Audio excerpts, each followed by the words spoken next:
talk to you for a minute? I just got this in the mail from our man in L.A., Dr. Shindero, who got it from a Dr. Gottlieb. I think you ought to look at it right away.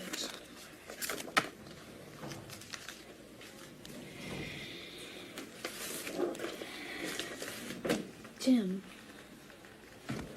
looks like there's a very weird epidemic breaking out among gay men in Los Angeles. There have been 5 cases of pneumocystis with no contributing disease within the past few months, and already 2 fatalities. Hot stuff. Mm-hmm. Plus, I made some phone calls to New York and San Francisco, and it seems that they've had similar cases. I think this ought to go into the weekly newsletter as soon as possible.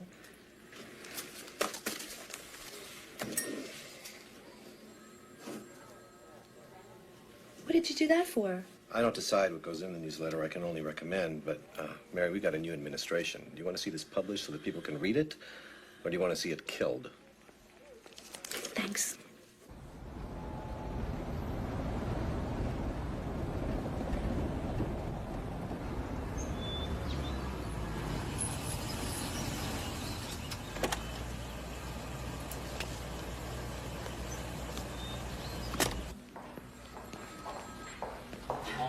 Don, is that you? Hey, Mary. Hi. How are you? Good. Nice to see you. How long has it been? Smallpox in India. Come on, join us.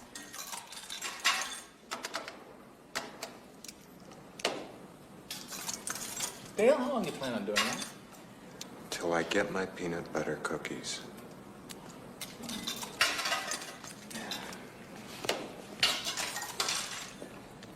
What? What? Hey! Yeah! Guys, I'd like you to meet Don Francis. Hi, just doing a little demonstration of the benefits of a sound knowledge of applied science. Hi, Harold Jaffe, sexually transmitted diseases. Hi, Don. Bill Darrow, sociology. You didn't shake Harold's hand, did you? Don, hi. Thanks for coming. Did you meet everybody? Yeah. How's Phoenix? Warm. Don't we have a meeting in my office at 3 o'clock? What's everybody doing here? Trying to have lunch in 4 minutes, like you. If one of those is peanut butter cookies, that is mine. Let's go. Dale Lawrence. Division of Host Factors. I think that. Okay, what we've got in Los Angeles, San Francisco, and New York is a number of gay men who've been hit with a variety of opportunistic infections, and really, that's all we know. I've asked Don to join us because for the last 3 years, he's been tracking hepatitis B virus in gay men, and before that worked on the Ebola fever epidemic in Africa.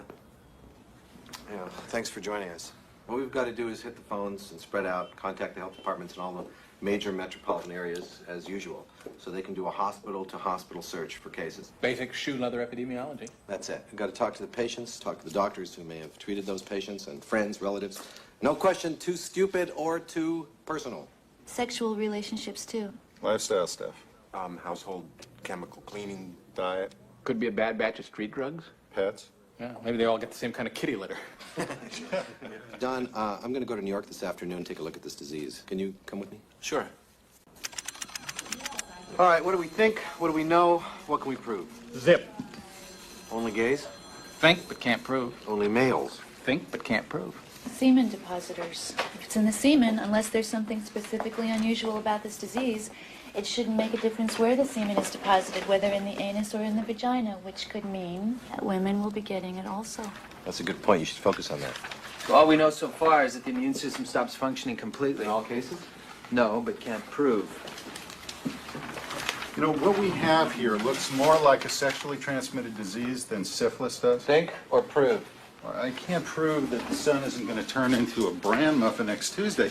After 20 years of doing this, I know what I know. That's not what I'm talking about. Don't say it. I know it's pure supposition, but it's more than strong enough to justify a definitive study. I agree with Bill. It's a single infectious agent with a high probability of sexual transmission. Well, then viral or bacterial? Well, if you skip think and prove, I'd say viral, but it's only a guess. Yes, definitely. Okay, well, let's assume that it is a virus. Now, the question is it one that we already know that has become lethal, or is this some kind of brand new virus that we've never even seen before? Here's a little stat to chew on. In 7 months, the number of cases jumped from 5 to 152 in 15 states. 7 months? Yeah, but the spooky part is that so far the mortality rate has been 40%. 40%. And according to the doctors taking care of these patients, the mortality rate could ultimately turn out to be 100%. 100%. My God.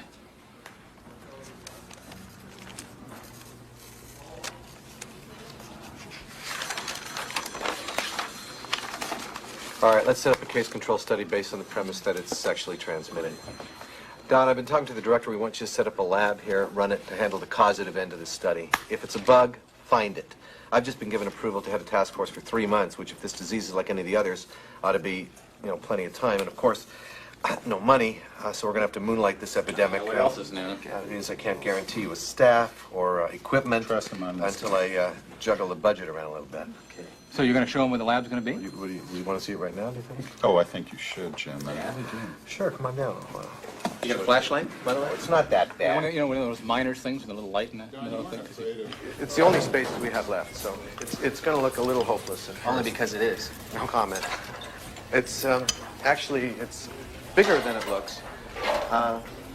Tom Spira, Paul Fiorino, Don Francis. Oh, nice to meet you. Hi, Don. What is this, incubator from the Smithsonian? You know it too.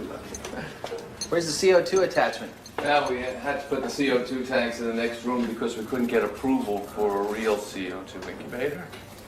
Hopeless I can live with, but this is ridiculous.